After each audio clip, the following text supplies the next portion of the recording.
আপনি ভাবতেও পারবেন না যে আপনি একটা সাধারণ মানুষ, আপনাকে রাস্তা থেকে পুলিশ নিয়ে যাবে, আপনাকে ২টা মামলা দিয়ে জেলে পাঠাবে। আপনার এখানে কোনো অভিযোগের সুযোগ নাই, কোনো আবেদনের সুযোগ নাই, কিছু বলার সুযোগ নাই, কিছুই করার নাই আপনার। না তাকে কুরাস দিতে, চ্যাপ্টার ক্লোজ মানে তাকে কুরাস দিয়ে দিতে, তার জন্য তো অর্ডার কুরাসের। এই জালিমের সহযোগী হয়ে তার পদোন্নতি হবে, এটা অনেকে বুঝতে পেরেছিল যে সময় এসেছে আমাদের। তারা বিডিআর বিদ্রোহের আসামি, তারাও আমার মতো নিরপরাধ। সবাই স্বৈরাচার, সবাই স্বৈরাচার হওয়ার জন্য প্রতিযোগিতা করছে। আসসালামু আলাইকুম। ওয়ালাইকুম সালাম রহমতুল্লাহ। জুয়েল ভাই, অনেক ধন্যবাদ যে আপনি আমাদের আমন্ত্রণে সাড়া দিয়ে আমাদের এই পডকাস্টে এসেছেন। ধন্যবাদ আপনাদেরকেও যে আমাকে আহ্বান করেছেন, আমাকে সুযোগ দিয়েছেন আপনাদের স্টুডিওতে আসার জন্য। যাক, অনেক লম্বা কথা হবে, আপনার কাছ থেকে অনেক গল্প শোনার বাকি আছে। হতে পারে, শুরু করা যেতে পারে। আচ্ছা, শুরু করি। তো আসলে আপনার কাছে কয়েকটা ধাপে প্রশ্ন করব। তার মধ্যে একটা হচ্ছে, আপনি যেহেতু খেলাফত মজলিসে আছেন, শুরু করি খেলাফত বাংলাদেশ মজলিস। খেলাফত মজলিস। বাংলাদেশ খেলাফত জি, মজলিস। বাংলাদেশ খেলাফত মজলিস। তো আপনি যেহেতু ইসলামী অন্যান্য অনেক দল আছে, বাংলাদেশ খেলাফত মজলিসে কেন যোগ দিলেন? আসলে বাংলাদেশে অনেক দল আছে, কথা সত্য, এবং ইসলামিক রাজনীতি নিয়েও অনেকেই অনেক রাজনৈতিক দল গঠন করেছেন, পরিচালনা করছেন। তো আমাদেরও বয়স আসলে খুব বেশি এমন না যে অনেক আগে থেকেই রাজনীতি করার সুযোগ ছিল। তারপরেও ছাত্র জীবন থেকেই ইসলামী রাজনীতির প্রতি, অর্থাৎ গতানুগতিক এই বর্তমান যে রাজনীতি চলছে এই রাজনীতির প্রতি একটা আকর্ষণ ছিল, জানার আগ্রহ ছিল। তো সেই সময় থেকেই চর্চা করার চেষ্টা করতাম, ইতিহাস পড়ে এবং সমসাময়িক বিভিন্ন রাজনৈতিক দলের তাদের আচরণ, তাদের চলাফেরা, তাদের রাজনৈতিক মতাদর্শ, কর্মপন্থা পদ্ধতি, এই সবগুলোই বিবেচনা করে, এবং নেতাও একটা বড় ফ্যাক্ট, বড় বিষয়, নেতৃত্ব যিনি দেন। তো সব কিছু মিলিয়ে আমার কাছে বাংলাদেশের যত রাজনৈতিক দল এখন আছে ওভারঅল সবগুলির মধ্যে সব দিকে মিলিয়েই বাংলাদেশ খেলাফত মজলিস আমার কাছে পছন্দনীয় মনে হয়েছে। এবং এটা যদি আপনি একটা একটা করে জিজ্ঞেস করেন তাহলে আমি বলতে পারবো যে কেন ওইটার থেকে এটা বেটার, তো এটা না বলাই ভালো। তো স্বাভাবিকভাবেই বাংলাদেশ খেলাফত মজলিস আসলে অন্যান্য ৮-১০টা রাজনৈতিক দলের মতো নয়।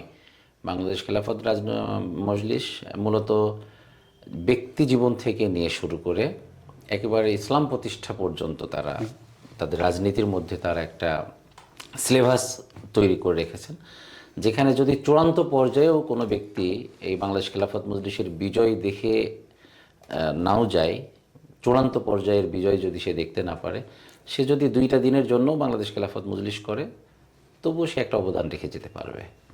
এটাই মূলত আমাকে আকৃষ্ট করছে এই দলটা। আচ্ছা, মনে করেন রাজনীতিতে বাংলাদেশের যে পরিস্থিতি, বেশিরভাগ লোক আসে কিন্তু একটা ফায়দা বা তাৎক্ষণিক একটা উপকার পাওয়ার জন্য। তো ইসলামী রাজনীতির সাথে জড়ালে কিংবা বাংলাদেশ খেলাফত মজলিসে আপনি যে আছেন, তো এই তাৎক্ষণিক কোনো ফায়দা টায়দা আছে কিনা?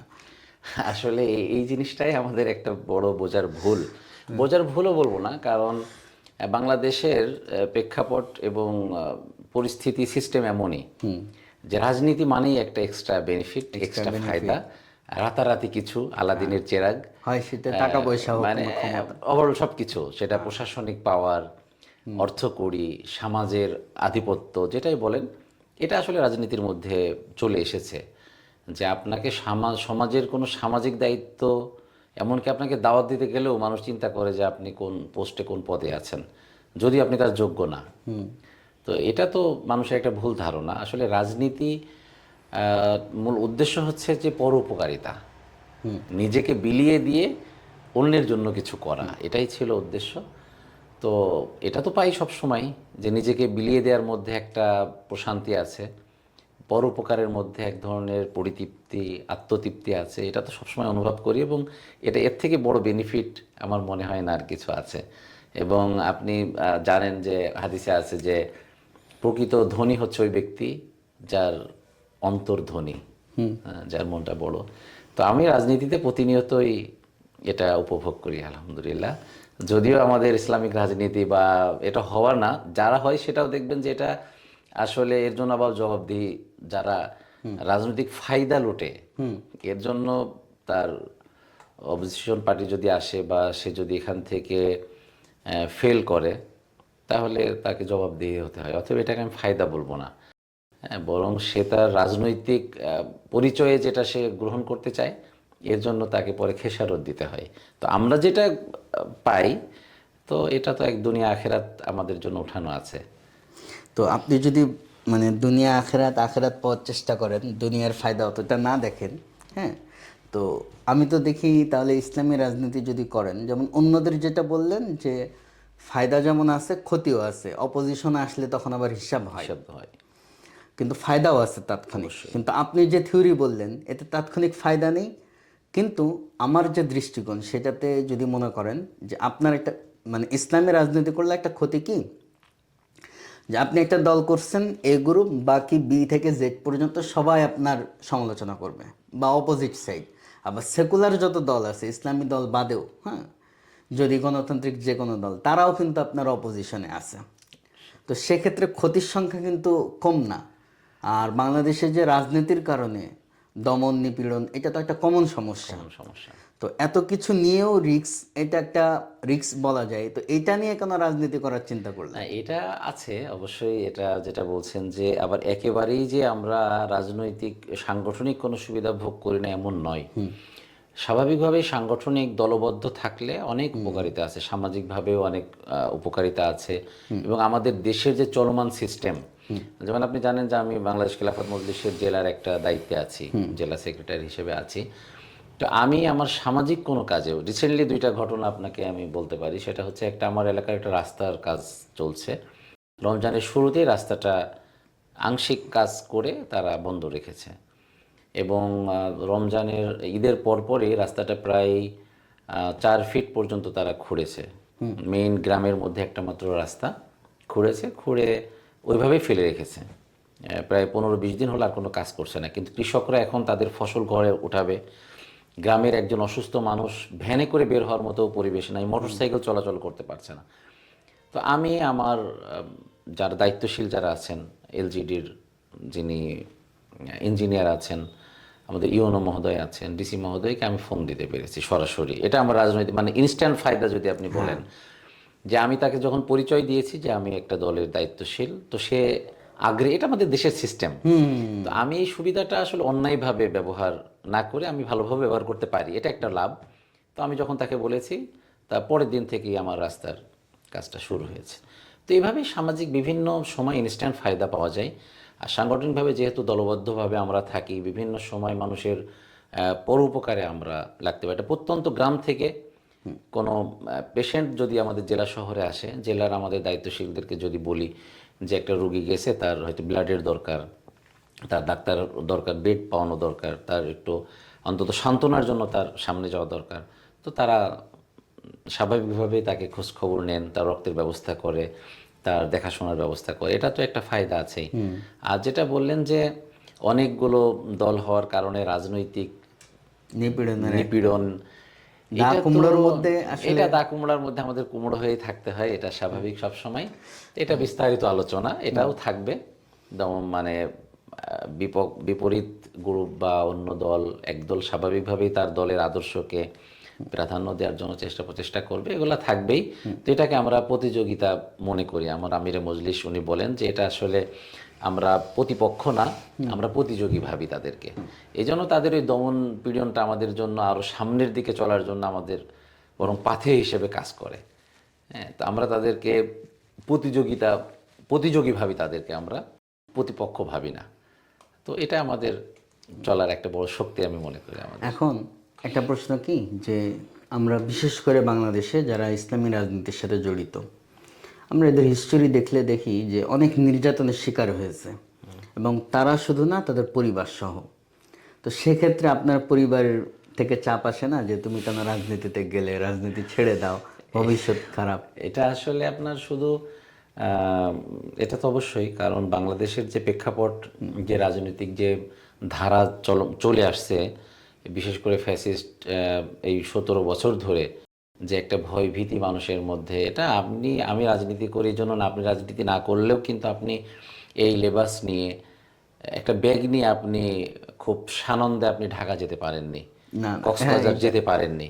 কারণ তখন সব সময় একটা আতঙ্কে থাকতো, না জানি কখন আপনাকে গাড়ি থেকে নামিয়ে এনে আপনাকে একটা হেনস্থা কোনো করা হেনস্থা করা, এবং করা হয়েছে, প্রতিনিয়তই করা হয়েছে। আমরা সবাই এর হ্যাঁ, শিকার। এর শিকার আমরা সবাই। তো সেখান থেকে রাজনীতিতে তো স্বাভাবিকভাবেই 13 সালের পর থেকে, আমি 13 সালে গ্রেফতার হয়েছিলাম, তারপর থেকে বিশেষ করে আমার বাড়ি থেকে আর আমাদের পরিবার, তাবলিগি ঘরানার পরিবার, তারা স্বাভাবিকভাবেই চাই যে এই বাইরের রাজনীতি, এই জাতীয় ঝামেলা থেকে একটু মুক্ত থাকতে।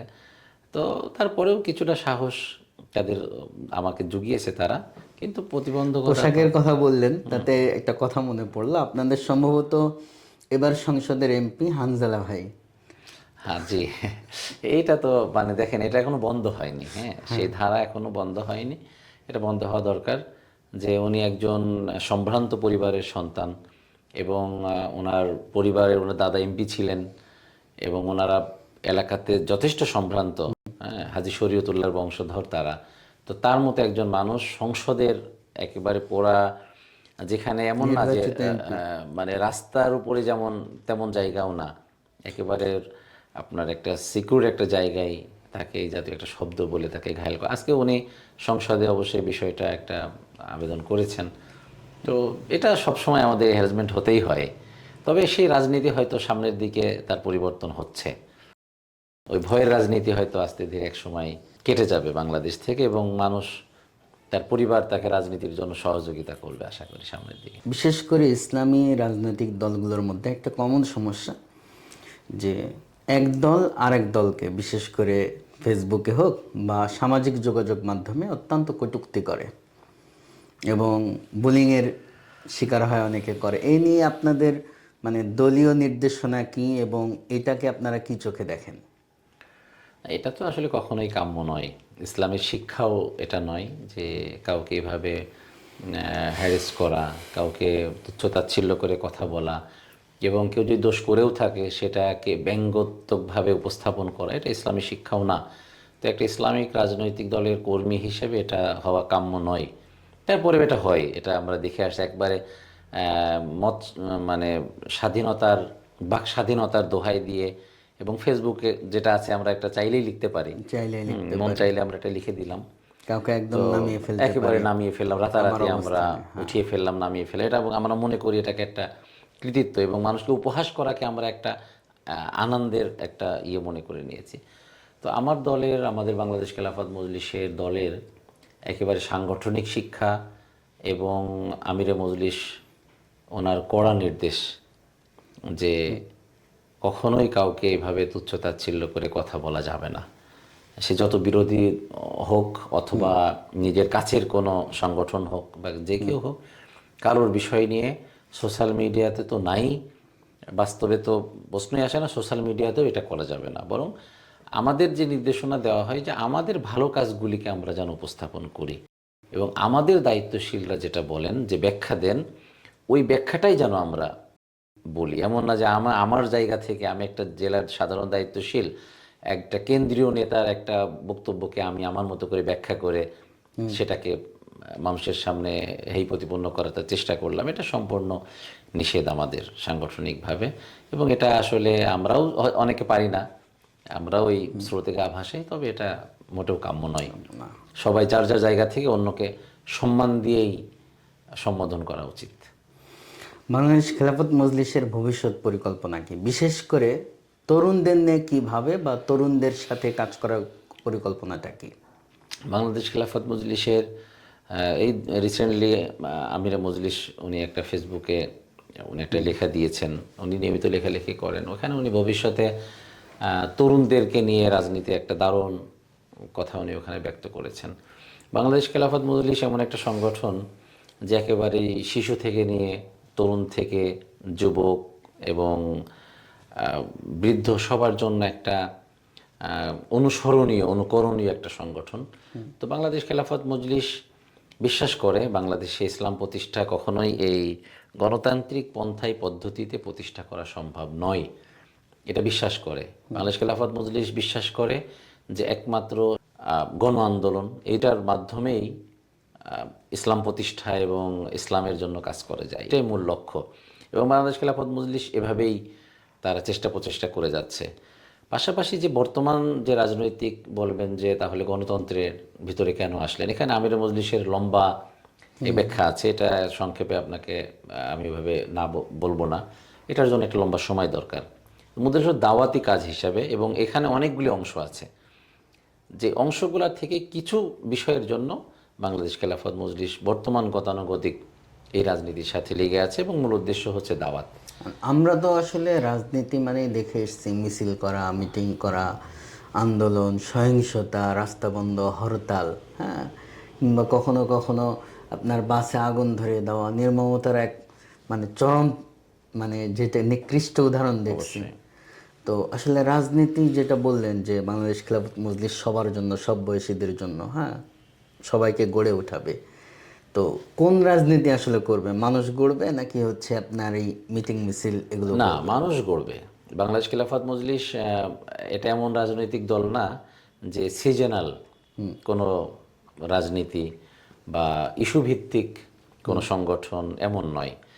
এটা প্রতিদিন দৈনন্দিন এবং প্রতিটা মুহূর্তে বাংলাদেশ খেলাফত মজলিস আপনাকে কাজ দিয়ে রেখেছে, যে আপনাকে মুসলিম হিসেবে আপনাকে নামাজ পড়তে হবে, আপনি পাঁচ ওয়াক্ত নামাজ ঠিকমতো পড়ছেন কিনা, আপনি অন্যকে নামাজের জন্য উদ্বুদ্ধ করছেন কিনা, আপনি ভালো কাজ করছেন কিনা, কাউকে ভালো কাজের জন্য আপনি আহ্বান করছেন কিনা, কেউ খারাপ কাজের মধ্যে আছে সেখান থেকে তাকে আপনি কতটুকু বিরত রাখার চেষ্টা করছেন, আপনি পরোপকারে কতটুকু সময় নিজেকে ব্যয় করছেন আপনার সাধ্য অনুযায়ী, আপনার যতটুকু সামর্থ্য সাধ্য আছে। আপনার সামর্থ্য আছে যে রাস্তা থেকে একটা ঝড়ের সময় একটা ডাল ভেঙে পড়েছে, ওই ডালটা আপনি সরিয়ে রাখছেন কিনা, এবং এটা দৈনন্দিন আপনার কাজের রিপোর্টের মাধ্যমে সংগঠন এটা তদারকি করে যে আপনি এটা করছেন কিনা। এমন না যে হচ্ছে কি আপনি সামনে আসলে করেছেন, আপনাকে খুঁজে খুঁজে করতে হবে, এটা বাংলাদেশ খেলাফত মজলিস শিক্ষা দেয়। তো এই জন্যই যুবকরা দিনে দিনে দলে দলে বাংলাদেশ খেলাফত মজলিসের দিকে ধাবিত হচ্ছে। আর সহিংসতার রাজনীতি, এটা তো ইসলাম কখনোই পছন্দ করে না, যদিও অন্যরা চাপিয়ে দেয় যে ইসলাম মানেই জঙ্গি, ইসলাম মানেই দাঙ্গা হাঙ্গামা, হুজুর এরা মানেই একটা কিছু। এটা আসলে মুখের কথা। বাংলাদেশের ইতিহাস মানে স্বাধীনতা পরবর্তী সময়কে আমরা মূলত বাংলাদেশ বলি। এই সময়ে যদি আপনি সহিংস আন্দোলন যতগুলি হয়েছে, আপনি দেখবেন যে এখানে ইসলামিক কোনো রাজনৈতিক দল এই সহিংসতার সাথে তাদের কোনো সম্পর্ক নাই, ন্যূনতম কোনো সম্পর্ক নাই। এবং এই যে 2 দিন আগে যেটা বললেন যে জঙ্গি বলা হয়েছে, বাংলাদেশে তো অনেক চেষ্টা করা হয়েছে, অনেক চেষ্টা করা হয়েছে, এবং প্রশাসন বিভিন্ন ইউনিটই তৈরি করেছিল যে এদেরকে এই জঙ্গি বা সন্ত্রাস হিসেবে যেন তাদেরকে চিহ্নিত করা যায়, এবং সাজিয়ে গুছিয়ে তারা ফেল করছে, কারণ এর সঙ্গে ন্যূনতম সম্পর্ক ইসলামের নাই। তো স্বাভাবিকভাবে ইসলামী রাজনীতি যদি প্রতিষ্ঠিত হয়, মানুষ করতে পারে, সমাজে এক মানে সুশাসন প্রতিষ্ঠা হবে, মানুষ তাদের অধিকার ফিরে পাবে, প্রত্যেকেই যার যার ন্যায্য প্রাপ্য তারা। যেসব তরুণ আলেমরা মাদ্রাসা থেকে সম্প্রতি ফারেক হচ্ছে বা যারা পুরনো প্রবীণ, তাদের রাজনীতিতে আসা কতটুকু দরকার বলে মনে করেন, এবং বা অন্যান্য সব কিছু মিলিয়ে আলেমদের পদচারণাকে কিভাবে দেখেন? আসলে রাজনীতি তো আপনার এমন বিষয় না যে সবাইকেই করতে হবে, আবার রাজনীতির স্তর আছে ভিন্ন। কেউ নেতৃত্ব দিবে, কেউ চূড়ান্ত পর্যায়ে নেতৃত্ব দিবে, কেউ সহযোগী হবে, কেউ কর্মী হিসেবে থাকবে। তো যার যেমন সামর্থ্য এবং সুযোগ আছে সে ততটুকুই এর সঙ্গে জড়িত হবে। তবে আমরা আসলে নিজে প্রত্যেকেই সব কিছু করতে চাই, হ্যাঁ, সব এইখানেই মূল সমস্যা হয়ে গেছে। যোগ্য নেতৃত্বের জন্য তার ওই যোগ্যতা অর্জন করা দরকার, সময় দেওয়া দরকার, তার ওই ধরনের ব্যাকআপ দরকার, তার অনেক কিছু গুণাবলী প্রয়োজন আছে নেতৃত্বের জন্য। নেতৃত্বের জন্য আলাদা প্রক্রিয়া আছে, তাকে গঠন প্রক্রিয়া আছে, এবং তাকে ওই বিষয়ের মাহের হতে হবে, দক্ষ হতে হবে, এবং দক্ষতা অর্জন করতে হবে। তো ইসলামিক রাজনীতিতে যেটা হয়ে থাকে যে এটা আমরা করতে চাই না।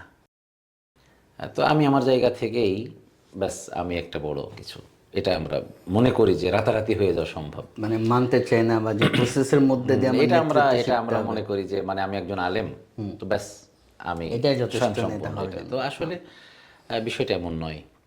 এটার জন্যই আজকে আমরাও দেখেন, আমরা তো আসলে ছোট মানুষ, অযোগ্য, ওই ধরনের যোগ্যতা অর্জন করতে পারিনি। তো আমাদের বড়দের এবং আমাদের সিনিয়র যারা আছেন, আমার মনে হয় যে তাদেরও রাজনীতিটা শেখা দরকার, শিখে নেতৃত্বের জায়গায় তাদের আসা দরকার। তাহলে আমাদের মতো এই অযোগ্যরা এখানে আর জায়গা পাবে না, আসবেও না। সিনিয়র বলতে যারা প্রবীণ আলেম আপনাদের? প্রবীণ যারা আলেম, আমাদের সিনিয়র বলতে সব দিক দিয়েই লেখাপড়ায় যে যোগ্যতা অর্জন সিনিয়র করছে, বলতে সিনিয়র রাজনীতিবিদ না? না সিনিয়র রাজনীতিবিদ না। তো আমাদের প্রবীণরা তাদের রাজনীতি শিখে তারা যদি আমাদেরকে নেতৃত্ব দেন, তাহলে আমরা তাদের সহযোগী হিসেবে কাজ করতে পারবো, হয়তো তাদের থেকে শিখে আমরা সামনের দিকে কিছু করতে পারবো। তো আমরা এই যে না জেনে না শিখে হঠাৎ আমরা শুরু করি, তো আমাদের সঙ্গে যারা থাকে আমরা তাদেরকেও কিছু শেখাতে পারি না। আমরা অনেক কিছুই না জেনে না না জেনে না জেনে। তবে এইখানে আবার এটা বাংলাদেশ খেলাফত মজলিসের একটা গঠন প্রক্রিয়া আছে। তারা এটাকে ওইভাবেই নেতা তৈরি করার চেষ্টা করছেন। তারা কর্মী সংগ্রহ করেন এবং কর্মী তৈরি করেন, এবং যদি তারা পরিপূর্ণভাবে সিলেবাসকেও ফলো করে, আশা করি এমন কিছু দক্ষ রাজনীতিবিদ আগামীতে বাংলাদেশ। তরুণ যারা রাজনীতিতে আসতে চায় তাদের জন্য সংক্ষেপে কি বলবেন? তাদের জন্য বলবো যে আপনাকে দল সিলেক্ট করতে হবে, নেতা সিলেক্ট করতে হবে, এবং তাদের গঠনতন্ত্র, তাদের রাজনৈতিক যে সিলেবাস, এটাকে ফলো করতে হবে। এরপরে আপনি ওই ধাপে ধাপে আপনি যতদূর আগাতে পারবেন, ওইটাই আপনি একবার লাফ দিয়ে মাথায় উঠবেন, তো এটা পা ভাঙার সম্ভাবনাই বেশি। মানে আমরা সবাই স্বপ্ন দেখি প্রধানমন্ত্রী হব। এটা তো সবাই আছেই বাংলাদেশের প্রত্যেকে, যে আমি সভাপতি, আমি বাংলাদেশের আহ্বায়ক, আমি প্রধান। আমি প্রধানমন্ত্রী। তো এটা থেকে আমাদের শেখা দরকার। শিক্ষা ছাড়া, না শিখে কোনো কিছু করতে গেলে আসলে ভালো কিছু আসে না। নিজে অর্জন করা যায় না, জাতিকেও দেওয়া যায় না। আচ্ছা, আপনি যেহেতু একই সাথে বাংলাদেশ হেফাজতে ইসলামের চুয়াডাঙ্গার দায়িত্বশীলদের মধ্যে একজন, জেলা কমিটিতে আপনি আছেন, তো হেফাজত নিয়ে কিছু প্রশ্ন ছিল, কিছু কথা ছিল। জি বলেন। প্রথম কথা হচ্ছে কি, যে হেফাজত যেই লক্ষ্যে প্রতিষ্ঠিত হয়েছিল, এখনও কি সেই লক্ষ্যে স্থির আছে কি না? বা দেখেন, যারা প্রতিষ্ঠার লগ্নে ছিল তারা অনেকেই নেই। তো এটা একটা কমন প্রশ্ন, যে যেহেতু তারা নেই, হ্যাঁ, আল্লাহ তাদের নিয়ে গেছেন, রাহিমাহুল্লাহ তাআলা আনহুম, তো এখনও হেফাজত সেই লক্ষ্যে স্থির আছে কিনা? এটা একটা জটিল প্রশ্ন এই সময়ে। হেফাজতের বিষয়ে আসলে আমাদের বিশেষ করে কওমি ঘরানার যারা আমরা আছি, হেফাজতের বিষয়ে আমরা সকলেই খুব দুর্বল, এবং হেফাজত ইসলাম আমাদের সামনেই প্রতিষ্ঠিত। আমরা 2011-12 ফারেক হাটাজারির, তো 11 সনের থেকেই মূলত হেফাজতের কার্যক্রম বাংলাদেশের মানুষ শুনতে পেরেছে, জানতে পেরেছে। 12 সনে এর আরও কিছু পরিধি বেড়েছে, এবং তখন চিটাগাং ঢাকা কেন্দ্রিক কিছু ছিল। এরপরে যখন আল্লাহ এবং তার রাসূলের কটূক্তি দেশব্যাপী, এবং ঢাকার একেবারে শাহবাগে মূল কেন্দ্রে যখন আয়োজন করে আল্লাহ এবং তার রাসূলের বিরুদ্ধে কুৎসা রটনা করা হচ্ছিল নাস্তিক ব্লগারদের, তখনই মূলত হেফাজত সারা বাংলাদেশে ছড়িয়ে পড়েছে, এবং প্রতিটা ব্যক্তিই তখন হেফাজত কর্মী হিসেবে নিজেদের পরিচয় দিয়েছে। আপনি যে কথাটা বললেন মাঝখান থেকে আমি একটু যে শাহবাগে, মানে অনেকেই জানে যে এটা আসলে রাজাকার বিরোধী একটা আন্দোলন ছিল, কিন্তু রাজাকারের সাথে ইসলাম, দাড়ি, টুপি এবং এই পোশাকের যে সম্পর্ক জড়িয়ে দেওয়া, এইটা আসলে না, রাজাকার বলবো না আমি। এটা রাজাকার বললে তো আপনি খুব সংক্ষেপে বা নির্দিষ্ট মানে খুব বিষয়টাকে কি বলবো, আপনি মানে খুব সংক্ষিপ্ত করে ফেললেন। এটা মোটেও না যে রাজাকার বা মুক্তিযোদ্ধার বিরোধীদের বিরুদ্ধে তারা লড়েছে, এটা আমি বলবো না। এটা তাদের রাজাকার একটা, যেটা বলা হয় সেটা তো একটা মিলিশিয়া বাহিনী। জি জি, এবং এটা তো মানে স্বাভাবিকভাবেই একটা ইস্যু, তারা এটাকে সামনে রেখেছিল। কিন্তু দেখেন, বাংলাদেশের ইসলামের যত দিক দিয়ে ইসলামকে ক্ষতি করা হয়, ইসলামকে মানে পিছিয়ে ফেলানোর জন্য চেষ্টা করা হয়, তার ভিতরে সবচেয়ে বড় একটা অস্ত্র হচ্ছে সংস্কৃতি। আজকে দেখেন, রাজাকার শব্দটা বলার সাথেই আমাদের চোখের সামনে দাড়ি টুপি দাড়ি পাঞ্জাবি টুপি, পরা একটা চরিত্র, একটা চিত্র চিত্র ভেসে ভেসে ওঠে। এবং কাউকে কাপড় টান দিচ্ছে, সে দাড়ি টুপিওয়ালা একটা সিম্বল এভাবে আঁকানো, বইয়ে, নাটকে, লেখনীতে, প্রতিটা জায়গায়।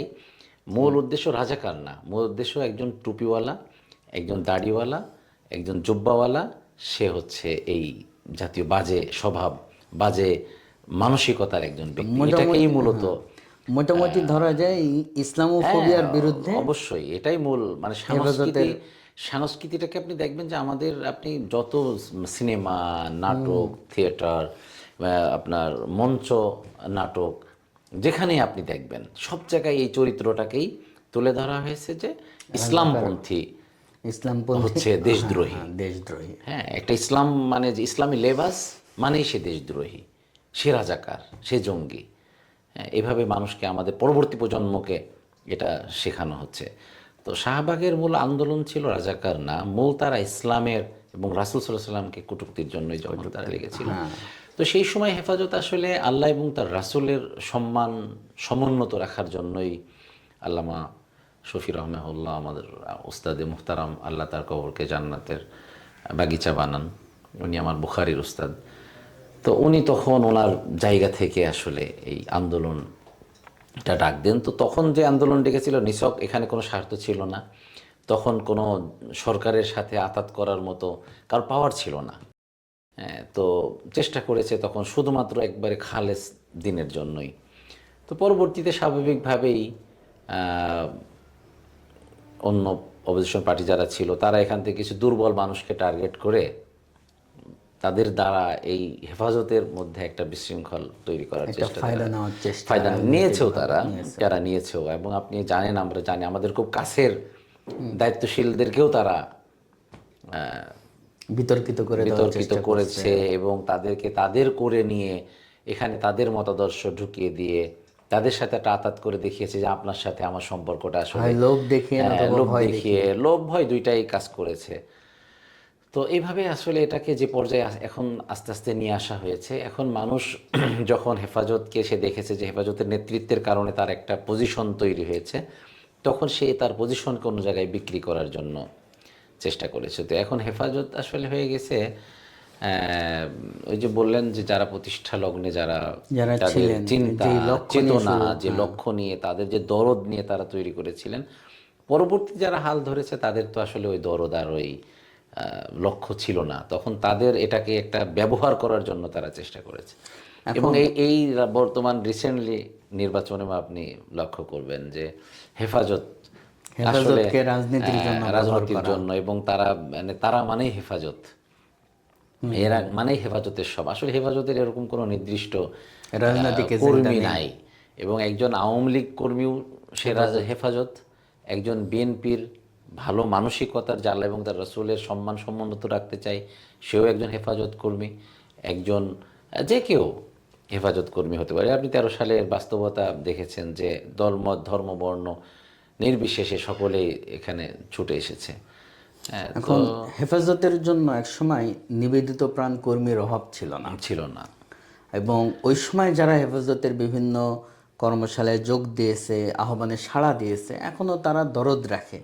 নেতৃত্বের মধ্যে অনেকেই যতটাই বিকৃত হয়ে যাক না কেন, কিন্তু এখনকার যারা তরুণ, হ্যাঁ, আপনার কি মনে হয় এই বিভাজনের রাজনীতির পরেও এই তরুণরা হেফাজতের দিকে ঝুঁকবে? দেখেন, আসলে বিষয়টা এভাবে, আমরা ছোট মানুষ, হেফাজত এভাবে কথা বলাটা ঠিক হবে না। তবে বাংলাদেশের জনগণ, বাংলাদেশের সাধারণ মানুষ সব সময় তারা আল্লাহ এবং তার রাসূল এবং ইসলামের জন্য নিবেদিত প্রাণ। আবার যদি কখনো হেফাজতের নামে বা অন্য কোনো ব্যানারেও যদি এই ধরনের একেবারে ইখলাসের সাথে কেউ ডাক দেয়, আবার মানুষ ছুটে আসবে। কিন্তু সমসাময়িক এই সময়ে যে হেফাজত চলছে, এটা নিয়ে অনেকেই দ্বিধাদ্বন্দ্বের মধ্যে আছে। এবং এক একটা কমিটি সর্বস্ব একটা সংগঠন হয়ে গেছে, কেমন যেন শুধু কমিটিই আছে, আর কোনো কর্মসূচি কার্যক্রম নাই। আবার যারা আছে তারাও বিভিন্ন রাজনৈতিক দলে চলে যাওয়ার কারণে তারা ওই পরিচয়টাকে সেই রাজনৈতিক নেতাকর্মীর কাছে একটা দিয়ে বোঝাতে চাই যে আমরা হেফাজত অনেক কিছু। তবে এটা আস্তে ধীরে শেষ হয়ে যাবে, তাদের এই যে হেফাজতের নাম বিক্রি করার সময় আমার যতদূর মনে পড়ে যে আপনি হেফাজতের কর্মী হিসাবেই সম্ভবত কারাবরণ করেছেন হেফাজতের কোনো একটা। হ্যাঁ, এটা তো মোটামুটি আমরা 13 সালে বললাম যে আমাদের সামনেই হেফাজত প্রতিষ্ঠা হয়েছে এবং আমরা তখন হাটাজারি থেকে চট্টগ্রামে সম্মেলনে যখন গিয়েছি আল্লামা শাহ আহমদ শফি রহমাহুল্লাহ নেতৃত্বে শত শত গাড়ি বহর নিয়ে আমরা সেখানে জমিয়তুল ফালাহ ময়দানে বিশাল সমাবেশ এবং দেশ বরেণ্য দেশি বিদেশি সমস্ত ওলামা একরাম এবং আলোচকবৃন্দ দেশীয় অন্যান্য যে মানুষও সেখানে গিয়েছে, তো আমাদের চোখের সামনে হেফাজত এবং আমার উস্তাদ জুনায়েদ বাবুনগরী সাহেবও আমার উস্তাদ রহিমাহুল্লাহ, মানে আমার মুসলিম পড়েছি ওনার কাছে, আমরা মুসলিম শরীফ পড়েছি এবং বুখারি তো আমাদের শায়েখ আহমদ শফি রহমতুল্লাহর কাছে পড়েছি। তো ওই হেফাজতের প্রতি আমাদের সামনে তো আর ফারেক হয়ে আসছি 11, 12, 13 সালে একটা খুব বেশি আমাদের মধ্যে জোশ এটা জজবা কাজ ছিল। করছে এবং আমরা তার নেতৃত্বে দেওয়ার চেষ্টা করেছি। নেতৃত্ব বলবো না, তখন তো সবাই যার যার জায়গা থেকে। সবাই তো হেফাজতের কর্মসূচি ছিল যে মসজিদ ভিত্তিক প্রত্যেকটা প্রোগ্রাম, মানে মসজিদ থেকেই যেন নাস্তিক পরিচালিত হয়।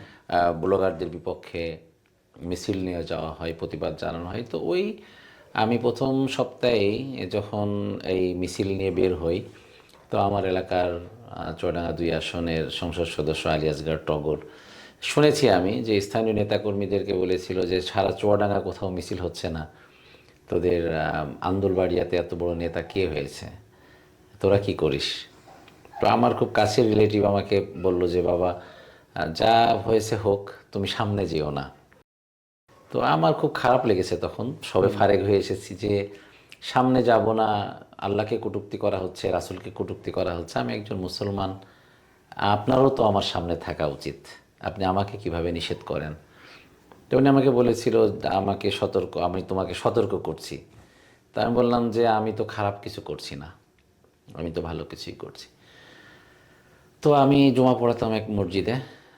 তো মসজিদের আমি স্বাভাবিকভাবেই সকাল থেকে, ওই দিন সকালে খাবারও বাসায় খাওয়া হয়নি যেহেতু দুপুরের পরে মিছিল হবে।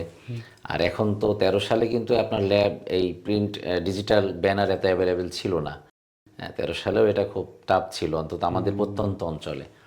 আর এটা ইউনিয়ন পর্যায়ে আমি একটা কাপড় কিনে, যিনি ব্যানার লিখেন, আমি তার বাসায় যেয়ে সকাল 9টা থেকে বসে ওইখানে ব্যানার লিখিয়েছিলাম। ব্যানার লিখায় আমি এবং আমার সহকর্মী 2জন ছিলেন, তাদেরকে নিয়ে গোসলও হয়নি, খুব দ্রুততার সাথে আজান হয়ে গেছে, গোসল করে মসজিদে আসছি, জমা পড়ে ব্যানার নিয়ে আমরা মিছিল করছি। মিছিল করে যখন ফিরছি, ব্যানারটা আমার মোটরসাইকেলের পিছনেই রাখা ছিল। তো আমি যাওয়ার পথে আমি এবং আরেকজন আমার মোটরসাইকেলের পাশাপাশি আমরা যাচ্ছি।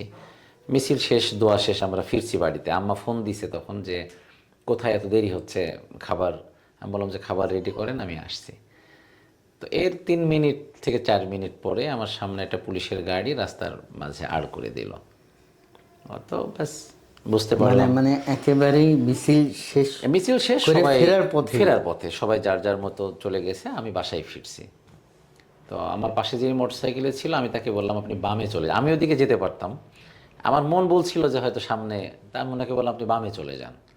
তো উনি বামে একটা ছোটো কানেক্টিং রোড ছিল, উনি চলে গেলেন, আমার সামনে গাড়ি দাঁড় করে। যাই হোক, তারা আমাকে ওই সময় পুলিশের গাড়িতে উঠাইলো, আমার মোটরসাইকেলটা থানায় নিল। তো খুব আমার স্থানীয় দায়িত্ব যারা ছিলেন ওই সময়, মানুষ যারা, সবাই মিছিল শেষ করে বাড়িতেও যায়নি, ওই রাস্তায় তারা অনেকেই ছিলেন।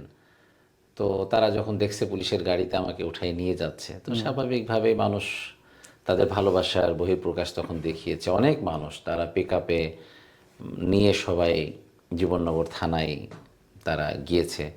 তো যখন থানা বুঝতে পেরেছে যে অনেক মানুষজন থানার দিকে, তখন তারা মনে করছে মনে হয় অনেক বড় কোনো আসামি তারা গ্রেপ্তার করছে। তো আমাকে লকআপে রাখছে আসরের সময় কাছাকাছি। তা আমি বললাম যে আমি নামাজ পড়তে হবে। তো বললো নামাজ না, দ্রুত বের হন। তো এক পুলিশ জিজ্ঞেস করতেছে কি রিমান্ড নাকি? তা সে বলছে না রিমান্ড না, চালান যাবে। বলে শুক্রবার, এখনই কেমন চালান যাবে? হচ্ছে যে না, দ্রুত একে বের করতে হবে থানা থেকে। তা আমিও বুঝতে পারছি না, আর এই বিষয়ে আমার তো অভিজ্ঞতাও নাই যে চালান কি যে কি রিমান্ড, কি চালান, কোথায় নিচ্ছে এই তাড়াতাড়ি। আমি জানি যে এটা মানে তখন আমি এভাবে আসলে বুঝতে পারিনি। তো আমাকে যখন হ্যান্ডকাপ লাগিয়ে বের করে তখন দেখলাম বাইরে অনেক মানুষ, অনেক মানুষ। তো ওসি সাহেব বলছে যে কি মানে এত বড় নেতা এলাকায় আমরা তো জানি না, এ তো অনেক বড় নেতা। তো আমাকে দ্রুত থানা থেকে গাড়িতে করে বের করে ফেললো। তত সময়ে একটা গাড়ি গিয়েছিল, এরপরে আরও বেশ কিছু গাড়ি আমাকে জীবননগরে তারা স্ট্যান্ডে আমাকে দাঁড় করায়।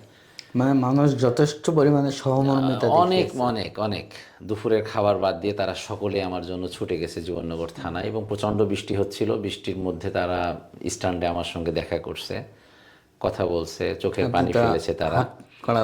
আমাকে তো এখন হ্যান্ডকাপ লাগানো। তো যাই হোক, অনেক এটা লম্বা ঘটনা, এটা হয়তো আলাদা কোনো বিষয় না, আপনি আপনি শুনলে বলেন। এর জন্য একটা আলাদা আপনি একটা সময় নির্ধারণ করতে পারবেন, নতুন জেল অভিজ্ঞতা। তা আমাকে গাড়িতে করে তারা, আমি পুলিশের কাছে জিজ্ঞাসা করছি যে আসলে যখন থানা থেকে আমাকে বের করে আমি ওসিকে জিজ্ঞেস করলাম যে কি মামলা দিচ্ছেন আমাকে। তো উনি দুইটা ধারা বললো, তো ধারার সাথে তো আমার পরিচয় নাই।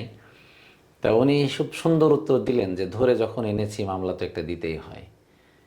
তা আমি বললাম যে এত সহজ মানে আমাকে, এইটা যে এত সহজ আপনি এত নিজেও আপনি জানতেন না। আপনি ভাবতেও পারবেন না যে আপনি একটা সাধারণ মানুষ, আপনাকে রাস্তা থেকে পুলিশ নিয়ে যাবে, আপনাকে দুইটা মামলা দিয়ে জেলে পাঠাবে, আপনার এখানে কোনো অভিযোগের সুযোগ নাই, কোনো আবেদনের সুযোগ নাই, কিছু বলার সুযোগ নাই, কিছুই করার নাই আপনার, আপনি জেলে চলে যাবেন। এরপরে আবার আপনাকে উকিল ধরে কোর্টের মাধ্যমে জামিন হতে হবে, এরপর বছরের পর বছর আপনাকে কোর্টে হাজিরা দিতে হবে।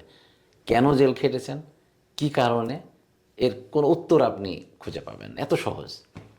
তো আমি পুলিশকে জিজ্ঞাসা করলাম যে, তো আমি বললাম যে এটার, তো ওনারা অনেক সহমর্মিতা দেখালেন এবং বললেন যে দেখেন আপনার কেস রেডি হয়েছে, আর কিছু করার নাই, কোর্ট ছাড়া আপনি আর জামিন পাবেন না, আপনার চালান হয়ে গেছে।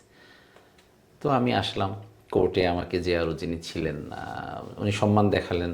আমি বললাম আমি আসর পড়িনি, উনি বললেন যে আসর পড়ে নেন আপনি। উনি আমার বললো যে সেন্টিকে বললো যে হ্যান্ডকাপ খুলে দেন। তো তার অবাক হলো যে হ্যান্ডকাপ খুলে দিতে। তো আমি গেলাম কোর্টে, আমি তো এখন কিছু নাই। মানে সেই সময়টার কথা বলছি, এটা 13 সালের দিকে। 13 সালে। ওই শুরুর দিকে কিন্তু মানে এখনকার প্রশাসন যতটা ইসলাম বিদ্বেষী, জি।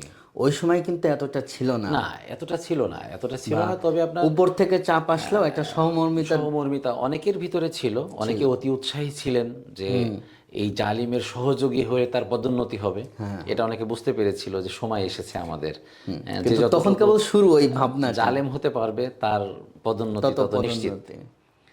তো আমাকে আমি আসলাম, আমি অজু করলাম, অজু করার পরে আমি তখনও আমার বাসায় কথা হয়নি। তো আমি বললাম যে আমি একটু আম্মার সাথে কথা বলবো। তা আম্মা বললো যে তোমার খাবার তো এখনও পড়ে আছে। তত সময় তো আম্মা জানেন, এবং উনি খুবই নরম মানুষ, আব্বু খুবই নরম, আমি একা 5 বোনের 1 ভাই। তো কান্নাকাটি, আমার তখন বিবাহ করছি মাত্র 7-8 মাস হয়েছে আমার বিবাহের বয়স। তো সবাই তো খুব পেরেশান। তো আম্মা কান্না করছে, বলছে তোমার ভাত তো খোলাই আছে।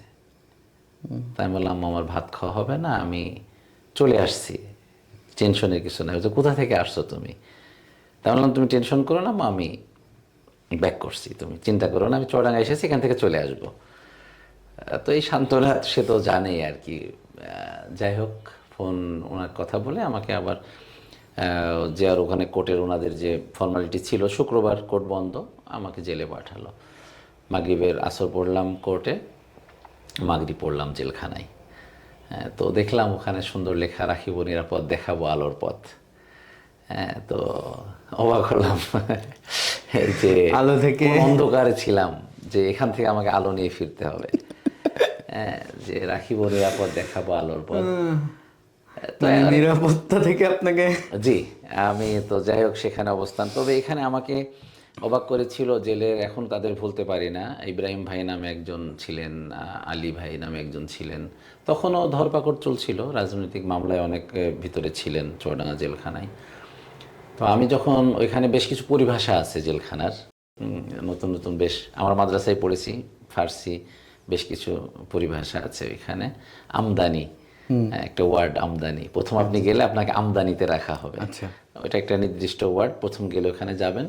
তো আমি দেখলাম যে সুন্দর কিছু যুবক সেখানে আছে, তাদের পরনে কয়েদি ড্রেস, কয়েদিদেরকে একটা যে সাদা ডোরা কাটা একটা ড্রেস দেওয়া হয়। তো আমি তাদেরকে দেখে খুব অবাক হলাম যে এত সুন্দর। আমি তো আসলে আমি জানি, আমার মাথায় আছে যে কয়েদি হচ্ছে যে হত্যা করে, যে ধর্ষণ করেছে, বড় কোনো অপরাধ, মানে অপরাধী। মানে বড় ধরনের একটা ক্রাইমের সাথে সে যে জড়িত ছিল, সে হচ্ছে আপনার এই ধরনের সাজাপ্রাপ্ত আসামি। এত সুদর্শন একটা ছেলে, মানে দেখে নিষ্পাপ মনে হয়। মানে আমি তো অবাক। এবং তার কাপড়গুলা আয়রন করা, আচ্ছা, পরিপাটি। আমি যে মাগরিব পড়লাম, মাগরিব পড়ার পরে আমি খুব মর্মাহত, মন ভাঙা, আমি একাকী নামাজ পড়ে জায়নামাজে বসে আছি। তো আমাকে জিজ্ঞেস করছে যে কি নতুন জেলে? আমি বললাম জি নতুন। বলছে জি বুঝতে পারছি, অসুবিধা নাই, অভ্যাস হয়ে যাবে। তো আমি আরো তাদের মনে হলো যে আমার সাথে তারা তাচ্ছিল্য করছে। বা রানা ভাই নামে একজন ছিলেন, আলমডাঙ্গাতে বাড়ি, আরও বেশ কয়েকজন ছিল। তো পরে আমি খুব আমি খুব সারা রাত আমি মানে ওই সন্ধ্যার পর থেকে আমাকে বললো যে খাবার খান। আমি বললাম যে না, আমি খাবার খাবো না। বলুন না, এ যা আছে এটা খেয়ে অভ্যাস করতে হবে, খাবার এখন এখানে এই লজ্জা পাওয়ার কিছু নেই, ক্ষুধা থাকলে খেয়ে নিতে হবে। তো যাই হোক, তার অনেক হাসি তামাশার ছলে অনেক কিছু বললে। ইব্রাহিম ভাই আমাকে বলছে কি তাহাজ্জুদ পড়ার অভ্যাস আছে? তা আমি বললাম যে জি আছে। তো বললো যে ঠিক আছে, তাহলে এখন ঘুমিয়ে পড়েন, তাহাজ্জুদের সময় উঠে যাবেন। মানে এটা হচ্ছে পাহারার বন্টন করা আছে, যে প্রথম রাত্রে 3 ঘন্টা কে পাহারা দিবে, পরে কে পাহারা দিবে, পরে কে পাহারা দিবে। পরে আমি জানলাম তারা বিডিআর বিদ্রোহের আসামি। তারাও আমার মতো নিরপরাধ। চুয়াডাঙ্গাতে তখন 23 জন ছিলেন, সকলেই আমার দৃষ্টিতে, এবং আসলেই তারা নিরাপদ। এবং তাদের যখন তাদের কথা শুনলাম, তখন আর আমার কাছে কষ্ট মনে হয়নি যে আমি তো এসেছি আবার ব্যাক যাব কিছুদিন পরে রাজনৈতিক মামলায়। কিন্তু তারা তখন জীবনটাই শেষ, পরিবার সহ তারা শেষ। তখন আপনার 9 সালে বিডিআর পিলখানা হয়। তো 9, 10, 11, 12, 13, অলরেডি 5 5 বছর হয়ে বছর গেছে। চলছে, 5 বছর 4 চলছে চলছে। নিরপরাধ।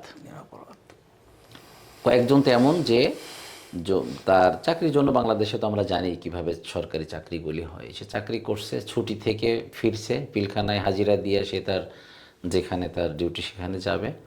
তো ওই দিন গোলাযোগ হয়েছে, গ্যাঞ্জাম হয়েছে, সে অ্যারেস্ট। তো একেবারেই বিচার বহির্ভূত কাকে বলে। হ্যাঁ, তো এই যে স্বৈরাচার সবাই বলে না যে এর আন্দোলন তার আন্দোলন, আমার মনে হয় যে বিডিআর এদের শব্দেই এর এই মসনদ আসলে জেল থেকে যারা ফিরছে, জি প্রত্যেকেই কিন্তু মানে কোনো না কোনো বিডিআর সাথী পেয়েছে।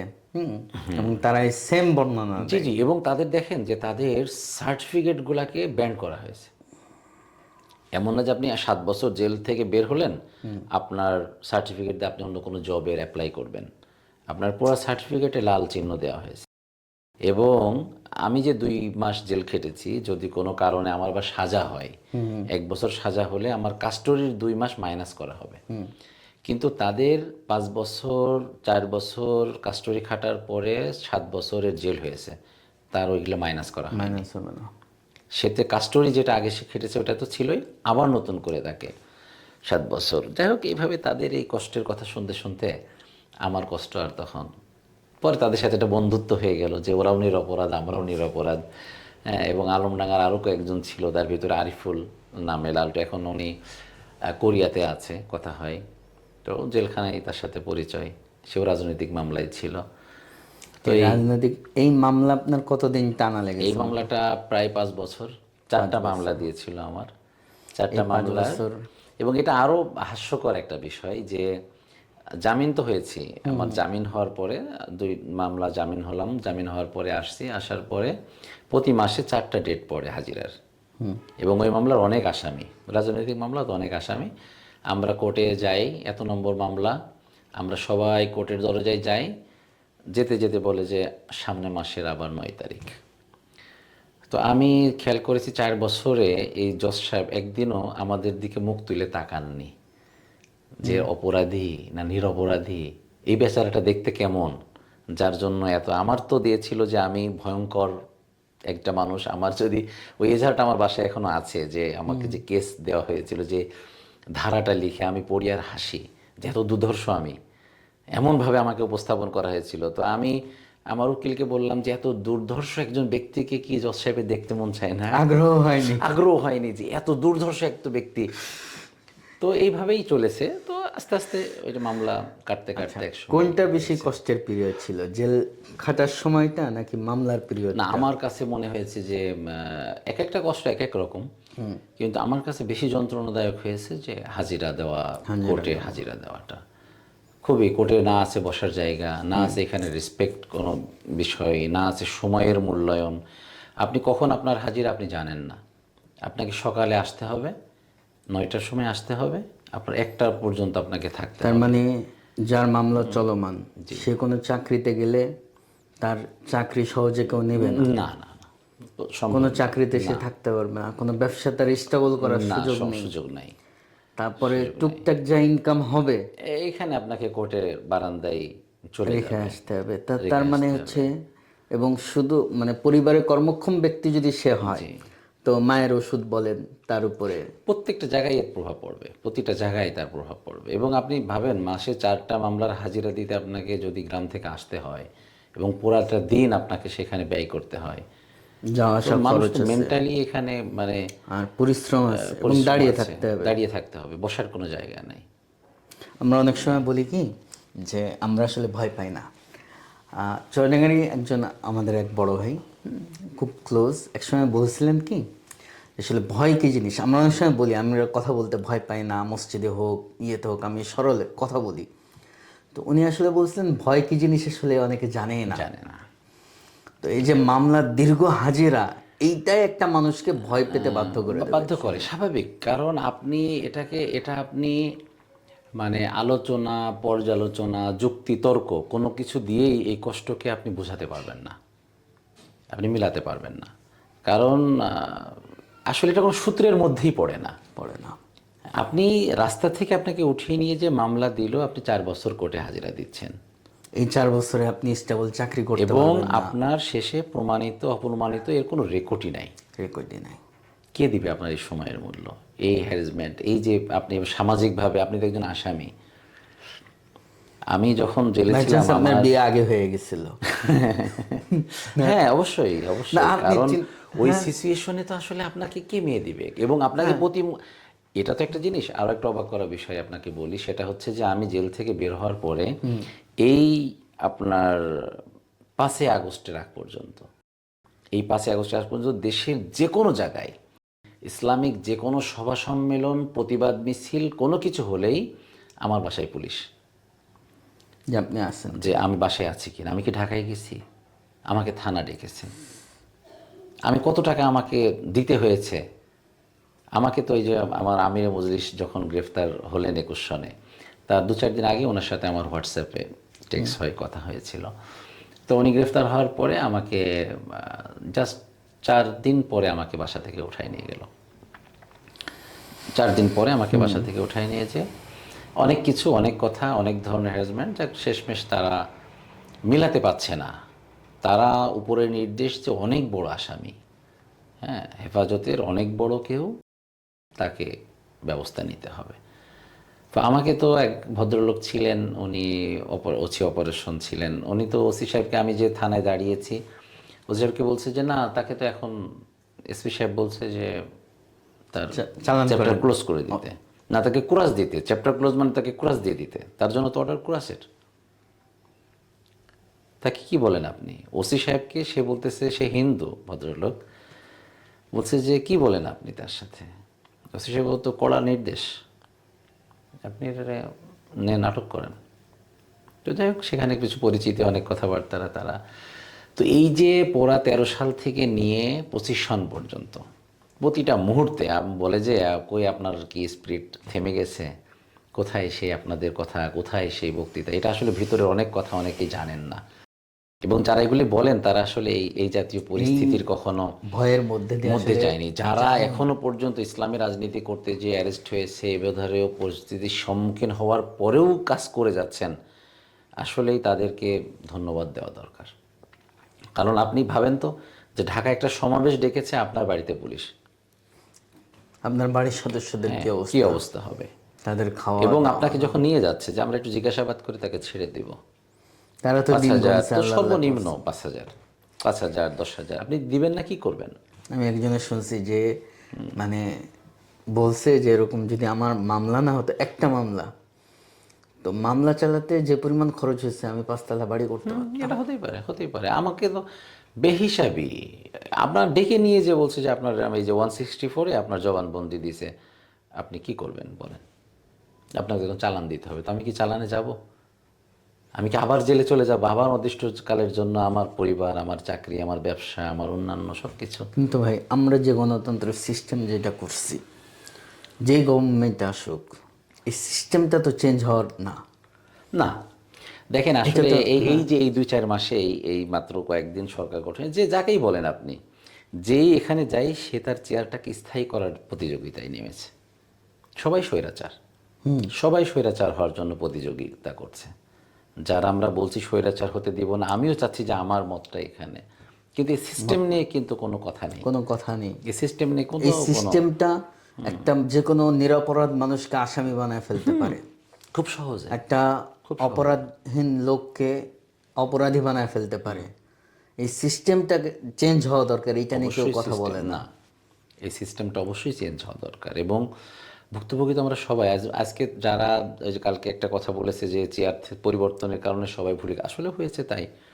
এরা মনে করছে যে এই 5-7 বছর তো আমি আর হ্যারাসমেন্টের শিকার হব না, অতএব এই আইন এটা আমার দরকার নেই, আমি এখন অন্যকে এটা দিয়ে আমি ঘায়েল করব, হ্যারাসমেন্ট ঘায়েল করব, করব। প্রতিশোধের রাজনীতি বলেন যাই বলেন। তো আসলে এই বিচার ব্যবস্থা আমাদের দেশের আসলে এত বাজে, আমি বলবো যে আমি কিছুদিন আগে একজন জেলা ও দায়রা জজের দায়িত্বশীলের সাথে কথা বলছিলাম, তা ওনার কাছে অনেক বিষয় শুনলাম। অনর্থক এদেশের বিচার ব্যবস্থা। দেখেন, যে বিচারটা আপনাকে 2 দিনে শেষ করা যায় সেটা কয়েক বছর আমি একটা জিনিস বলি, সাধারণ মানুষের আসলে এই সিস্টেম পরিবর্তনের জন্য সময় কোথায়? সকালে উঠে চাকরিতে যায়, সময় পেলে মোবাইল দেখে, ইউটিউব দেখে, ফেসবুক দেখে, রাত্রে একদম তার সময় নেই ঘুমানোর আগ পর্যন্ত সে কিছু না কিছু নিয়ে ব্যস্ত। আজকে এই নাটকের এপিসোড, কালকে অমুক খেলা আছে। হ্যাঁ, মানুষ তো ব্যস্ত এইটা নিয়ে, এই সিস্টেম নিয়ে পরিবর্তনের, মানুষের ইনসাফের হক কথা বলার, ইনসাফের পক্ষে কথা বলার সময় কোথায় মানুষের? না, এটা তো আসলে দেখেন সবাই তো এই কথা বলবে না, সবাই বলেও তো লাভ হবে না। লাভ হবে না। আজকের আপনি অন্তত মানে কথা না বলুক, আপনি যে সংসদ কথা বলে তার সংসদ অধিবেশন দেখেছেন কিনা আজকে? যৌক্তিক বেশ কিছু বিষয় যেটা আমরা সারা দেশের মানুষ মনে করছি, বিশেষ করে যারা 70% যারা গণভোটে হ্যাঁতে ভোট দিয়েছে, এটা তো আপনাকে বিশ্বাস করতে হবে যে 70% জনগণ হ্যাঁকে ভোট দিয়েছে। তো তার মানে তারা হ্যাঁর পক্ষে, এই 70% মানুষ। এই যৌক্তিক আলোচনাগুলা এই 70% মানুষ ধারণ করছে যে না, এটা হওয়া দরকার। হওয়া দরকার। কিন্তু দেখেন তারা সংখ্যাগরিষ্ঠ হওয়ার কারণে হ্যাঁ জয়যুক্ত হয়ে যাচ্ছে। তো কোথায় এই মানুষের মতামতের কি মূল্যায়ন আছে মানুষের বলেন? মতামতে মানুষ তো মনে করে যে আমি মত দিলাম, তো আমার এই মত জন্য মানুষ প্রতিষ্ঠা হয়ে আসলে যাবে। হাল ছেড়ে দেয়, একটা সময় মানুষ হাল ছেড়ে দেয় যে আমি আর বললেও কে যা, নেবে না নিজের বললেও কে উপরে এই নেবে? ভয়াবহ এক হোক, চলতে অত্যাচার? চলুক, চলুক। যার জীবনে গেছে, মনে করেন আমার আত্মীয় স্বজন, কেউ যদি একজন 5 বছর 10 বছর এরকম মামলা হাজিরা শিকার হয়, আমি তো ভয় পেয়ে যাব। আমি তো জেলে অনেক মানুষের সাথে এমন হয়েছে যে 5-7 বছর সে জেলে পড়ে আছে, তার কোনো মামলা, তার মানে ন্যূনতম অপরাধের সাথে সে সম্পৃক্ত ছিল না, কিন্তু সে জেলে আছে। তার ওই ধরনের টাকা নাই তার জামিন করানোর জন্য, তার পরিবার ওই ধরনের সাপোর্ট নাই, সে আচ্ছা, আপনি যে বললেন যে জেল গেটে লেখা হচ্ছে রাখবো নিরাপদে, দেখাবো আলোর পথ। দেখাবো আলোর পথ। আচ্ছা, যে নিরাপরাধ ব্যক্তি জেলে এরকম 5 বছর 7 বছর পড়ে থাকে, সে কি আদৌ আলোর না মুখ? না, এটা তো ভুল। আমি তো এটা রাখিব নিরাপদ, দেখাবো আলোর পথ বলতে সে কি আলোর পথে মানে আসবে বলে ওই মনে হয়? আলোচনায় আগে শুনতাম না যে চোর হয়ে গেলে ডাকাত হয়ে বের হয়। তো আমি নিজে দেখেছি যে ওইখানে প্রশিক্ষণ নিতে, মানে যারা প্রকৃত অপরাধী, হুম।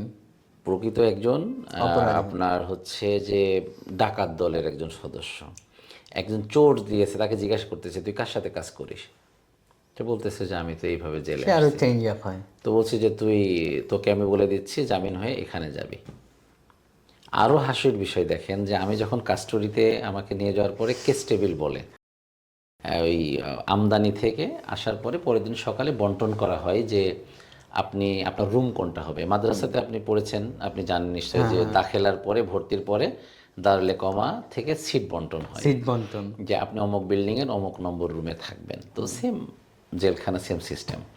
তো ওইখানে আপনার একটা মেডিকেল, অর্থাৎ আপনার কিছু আইডেন্টি, শরীরের কিছু চিহ্ন, সিম্বল নেওয়া হয় যেন আপনাকে সহজে আইডেন্টি করা যায়। এরপর আপনার রুম সিলেক্ট করা হয়, এবং আপনার কততম জেল এটা, এটা একটা বায়োডাটা ওখানে লেখা হয়। তা আমার পাশে সামনে একজনকে জিজ্ঞাসা করতেছে, এই তোর কত নম্বর জেলে আসা? সে বলছে যে 15-16 একটা দিয়ে দেন। তো তার মানে দেখেন যে সে 15 বার জেলে এসেছে এবং বের হয়েছে। তো আমি পরে জিজ্ঞেস করলাম যে কি এই বেচারা যায় আর আসে নাকি? তো বলছে যে মাদকের আসামি। এরা দেখেন ও যাচ্ছে আবার বের হচ্ছে, ওখান থেকে যে আবার তথ্য নিয়ে আসছে, সে সোর্স ওখান থেকে নিয়ে আসতেছে কার মাধ্যমে বিজনেস করলে সে আরো লাভবান হবে। তো সে যাচ্ছে, যতবার যাচ্ছে ছোট বেরোচ্ছে আরো বড় হচ্ছে। ছোট সাপ্লায়ার হিসেবে বড় সাপ্লায়ার হয়ে বের হয়ে আসছে। বের হচ্ছে। তো চোর হয়ে যাচ্ছে, ডাকাত হয়ে বের হচ্ছে। তবে কিছু ভালো কাজও হচ্ছে, কিছু ভালো উদ্যোগ নিলে আসলে সংশোধন, আলোর পথ দেখানো সম্ভব। সম্ভব। হ্যাঁ, সেখানে যদি আপনি শিক্ষার আলো ছড়িয়ে দেন, সেখানে যদি আপনি কাউন্সিলিং সিস্টেম জেলখানাতে চালু করেন, একজন অপরাধীকে নিরপরাধ করার জন্য একটা অনেক সুযোগ, এবং বাংলাদেশের নিয়মগুলি আছে, যদিও ফলো করা হয় না, কিন্তু এটা সম্ভব। আপনি ওই অন্ধকারে নিমজ্জিত ডুবে যাওয়া মানুষকে আপনি আলোর পথে ফিরিয়ে আনতে পারবেন। যাই হোক, আমরা মোটামুটি শেষের দিকে। তো এখন যেহেতু আপনি বাংলাদেশের একটি স্বনামধন্য রাজনৈতিক দলের দায়িত্বশীল হিসেবে আছেন, চুয়াডাঙ্গা জেলার সাধারণ সম্পাদক, তো এই চুয়াডাঙ্গা নিয়ে আপনার আসলে পরিকল্পনা কি? চুয়াডাঙ্গা নিয়ে তো অনেক পরিকল্পনা। চুয়াডাঙ্গাতে আসলে বলতে বলতে এগুলো আসলে আর মানে সবাই পরিকল্পনা দেয় আসলে। সবাই দেয় আসলে। দেখেন, আমাদের পরিকল্পনা হচ্ছে, আমাদের খুব বেশি কিছু চাওয়া না। আমি আমার ব্যক্তিগত জায়গা থেকে, আমার চুয়াডাঙ্গা ছোট্ট একটা জেলা, যেখানে ভোটার 2 আসন, চুয়াডাঙ্গা 1 এবং 2, 4টা উপজেলা, 5টা থানা মিলে এখানে ভোটার হচ্ছে আপনার 10 লক্ষ প্রায়।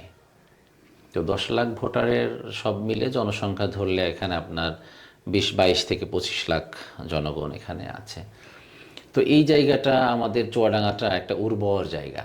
চুয়াডাঙ্গাটা এখানে মাটিটাকে আল্লাহ এমনভাবে সৃষ্টি করেছেন, দিয়েছেন, যেখানে সব ধরনের ফল ফসল এখানে উৎপাদিত হয়।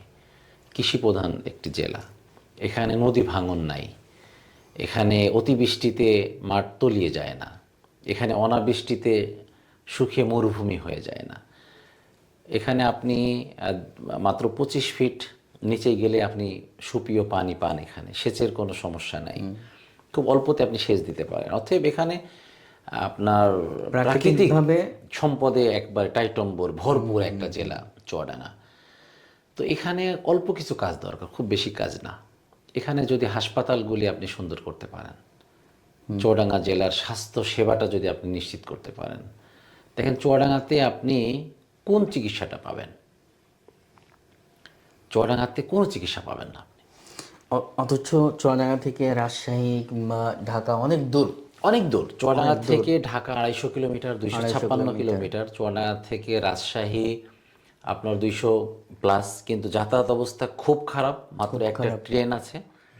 আমার একবার ট্রেনে চড়ার সুযোগ হয়েছিল। আসলে এটা সুস্থ মানুষ অসুস্থ হয়ে যাবে। তো চুয়াডাঙ্গা নিয়ে আমার পরিকল্পনা, বা আমার, এবং আমি সবাইকে বলি, প্রত্যেকটা দায়িত্বশীল এবং অন্য দলের নেতাকর্মীদেরকেও আমি বলি যে চুয়াডাঙ্গার 5টা উপজেলাতে 5টা স্বাস্থ্য কমপ্লেক্স যতটুকু আছে হওয়াটা খুব জরুরি। আমি তো, আমার এমপি মহোদয় বলছেন যে 250 বেড দরকার, মেডিকেল কলেজ দরকার, আমি তা বলি না। আমি বলি যে আমার যে 30 শয্যা বিশিষ্ট হাসপাতাল, যেটা স্বাস্থ্য কমপ্লেক্স আছে, এটাকে পরিপূর্ণ সেবা যেন সে দিতে সক্ষম হয়। আসলে দেখেন, একটা জেলার 20-22 লাখ মানুষ, 250 শয্যা দিয়ে আমি কি করব? আমার যদি 1 লক্ষের বিপরীতে একটা শয্যা হয়, অবশ্যই কিন্তু তার চেয়ে দরকার যে একটা কুইক সার্ভিসের ব্যবস্থা চালু করা। দেখেন, এখানে গতদিন এমপি মহোদয় বলেছেন যে শুধু প্রেসক্রিপশনে শুধু রেফার ছাড়া কিছু লেখা হয় না, এবং এটা নিয়ে এটা তাদের দোষ দিব না, আবার হ্যাঁ, ইয়েও এটা তার বলবো না। কথার বিপরীত যাচ্ছে না। কারণ তার না, আমি ডাক্তারদের কথা বলছি যে এমপি মহোদয় তো বলেছেনই যে আসলে রেফার ছাড়া সে কিছু লিখতে পারে না। আসলে তার এখানে তো চিকিৎসার ইনস্ট্রুমেন্ট নাই। নাই, কি করবে? ইনস্ট্রুমেন্ট নাই, সে কি করবে? তার এখানে একটা দেখেন সিজার, নর্মাল যেটা বাংলাদেশের অতি সাধারণ অপারেশন, সিজার এখন হয়ে গেছে একবার অ্যাভেলেবেল, যেখানে সেখানে গাছতলায় সিজার করা যায়। এই সিজারকে আপনি কোনো সরকারি স্বাস্থ্য কমপ্লেক্সে করাতে পারবেন? না। নাই, সুযোগ নাই। তো এই স্বাস্থ্য সেবাটা চুয়াডাঙ্গা জনগণের জন্য আমার এক নম্বরে আছে, যে স্বাস্থ্য সেবাটা তাদের জন্য নিশ্চিত করতে হবে। চিন্তা করা। এক নম্বরে স্বাস্থ্য সেবা নিশ্চিত করতে হবে। আর স্বাস্থ্যর পাশাপাশি আমার এখানে কৃষি প্রধান এলাকা, কৃষি প্রধান হিসাবে কৃষকদের তাদের সার, তাদের ঔষধ এবং তাদের ফসলের ন্যায্য মূল্য, এই দুইটা জিনিস যদি আমরা নিশ্চিত করতে পারি, কৃষক যদি ভালো থাকে দেশ ভালো থাকবে। কৃষকরাই হচ্ছে আমাদের দেশের মূল চালিকা শক্তি। তো কৃষক ভালো থাকলে পুরা জায়গায় পরিবর্তন হয়ে যাবে।